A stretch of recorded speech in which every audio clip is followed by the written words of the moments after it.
Okay, so magandang araw sa inyo, grade 9.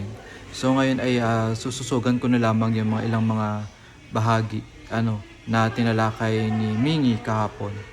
Ngayon ay tingnan natin. So ang hapunan ay napakahalaga nito dahil ito nga yung kung saan ay lahat ng mga tauhan natin ay nakita-kita, nagsasama-sama at kabilang na dito yung mga tauhan natin, si Padre Sibayla, Padre Damaso, Kapitan Tiago at higit sa lahat si Crisostomo Ibarra na siyang naging dahilan kung bakit nagkaroon ng hapunan sa tahanan ni Kapitan Tiago.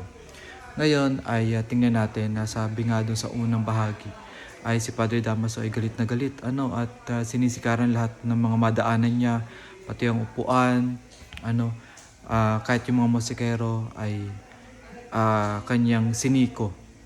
Samantala naman, habang papunta din si Doña Victorina doon pala, natapakan ni Teniente Guevara yung saya nito. So ito yung naging dahilan kung bakit parang ahas doon nung nagalit si Doña Victorina. So, pero sa tawag dito, ininsulto din naman ni Teniente Guevara si Doña Victorina kasi kulot at nagme-makeup. So ibig sabihin kasi nito ay si Doña Victorina kasi ay naglalarawan sa mga Pilipino na nag-aanyo ng mga Kastila. Pinipilit ang kanilang sarili bilang maging bahagi ng Kastila gayong hindi naman. So sa kanilang pagkaupo, si Padre Damaso at saka Padre Sibayla ay nagkaroon ng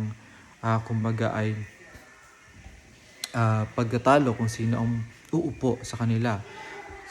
Dahil nga itong si Padre Damaso ay matagal nang naging kora ng lugar na yon. Ibig sabihin ay at saka matanda na ay siya dapat yung nakaupo sa kabisera. Para naman kay Padre Damaso, si Padre Sibayla dahil siya ang pare sa lugar na yon sa Binondo, kaya dapat si Padre Sibayla ang uupo. So nagkaroon ng pagkatalo yung dalawa gayong sa bandang huli sinabi ni Padre Sibayla na si Teniente na lamang ang umupo, gayon pa man ay hindi pumayag si Teniente. So ang umupo na lamang ay si Padre Sibayla, gayong si Padre Damaso sinasabi niya na hindi daw niya sinasabing si Padre Sibayla ang uupo doon. Pero yun ang isang lalo pang naging dahilan kung bakit nag-init ang ulo ni Padre Damaso. So sa pag-upo nga nila at sila ay inihahanay na nga yung mga pagkain. So ang tinola ang isa sa napaka mahalagang pagkain na pinapakita dito sa kabanata na to, na ito yung na-serve kay Padre Damaso. Na-serve kay Padre Damaso at sa lahat ng mga panauhin. So ang tinola na napunta kay Padre Damaso ay may upo at leeg at pakpak. Samantala, ito yung at maraming sabaw na siyang dahilan kung bakit galit na galit si Padre Damaso.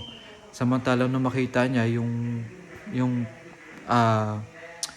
tinola ni Crisostomo Ibarra ay naglalaman ito ng pitso at mga balon-balunan na siyang napaka masarap na bahagi ng tinola noon.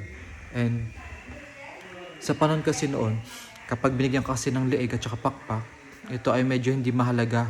Hindi siya mahalagang bahagi na parte ng manok. Kaya naman, alam naman natin, si Padre Damaso ay ang tingin niya sa kanyang sarili mataas at mahalaga siya sa lipunan at malaki yung kanya Kaya medyo nabastos siya at galit na galit. So, yun ang naging dahilan. At mas lalo pa ito nag-igting nang sila ay magkaroon ng pagtatalo ni Crisostomo Ibarra.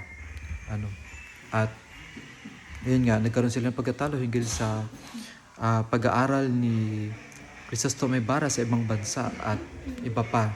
At pagmamaliit kay si Crisostomo Ibarra. So, bago din ito, ay kung natatandaan natin ay si Kapitan Tiago ang dapat naman talaga umupo sa kabisera. Naalala ko, ang dapat umupo sa kabisera ay si Kapitan Tiago. Bakit? Dahil siya ang may-ari ng bahay. Ito ay isang pagrespeto dapat. Ngunit sabi nga natin ay yung mga pare, si Padre Sibayla at si Padre Damaso ay nagtalo pa. So yun yung nagpapakita ng pagiging walang respeto ng dalawang pare.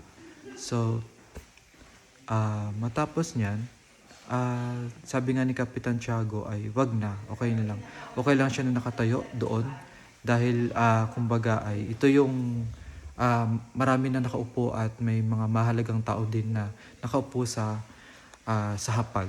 Kaya hindi na, mas may nabuti niya mag-asikaso na lamang ng mga bisita. Okay, so sa bandang huli ay dahil nagkaroon ng pagtatalo si Padre Damaso at saka si Padre Damaso at Crisostomo Ibarra, nagkaroon sila ng initan. Mas minabuti ni Crisostomo Ibarra na umalis na lamang at umuwi na lamang para magpahinga. Okay, so dito may napansin ako na hindi nabigyan pansin yung tunggalian. So bigyan pansin natin, ang naging tunggalian dito ay tao laban sa tao, sapagkat nakita natin ito sa pagitan ni Padre Damaso at saka ni Crisostomo Ibarra. So nagkaroon sila doon ng sagutan, pagmamaliit ni Padre Damaso kay Crisostomo Ibarra. So kaya ang nananaig na tunggalian doon ay tao laban sa tao. So dito, ang naging aral natin? Siyempre yung pagkakaroon ng respeto sa may-ari ng bahay. Diba? So siyempre dapat huwag tayong maging maugali katulad ni na Padre Damaso at Padre Sibaylan at sila pa ang nagtalo para sa upuan. Kasunod, dito pinakita naman sa implikasyon hinggil sa lipunan. Ang nakita natin dito ay wala silang pinakita dito yung kawalang respeto ni na padre ng mga praile sa mga Indio. So sino yung Indio dito? Ito ay si Kapitan Tiago, di ba? Na nandoon sila nagtatalo-talo, samantalang si Kapitan Tiago nakatayo doon at nakatingin sa kanila. So yun yung nagpapakita ng kawalang respeto na hindi man lang nila inisip si Kapitan Tiago. Okay, so ito din ang nag-implikasyon na pinapakita na ang mga Kastila nga noon ay walang respeto. Hindi nila nire-respeto, ginagalang kung ano ang meron sa mga Indio. Bagkos ay minamaliit pa nila ito. Gaya nga ng pinakita kay Kapitan Tiago sa katauhan din ni Crisostomo Ibarra sa panahon na iyon.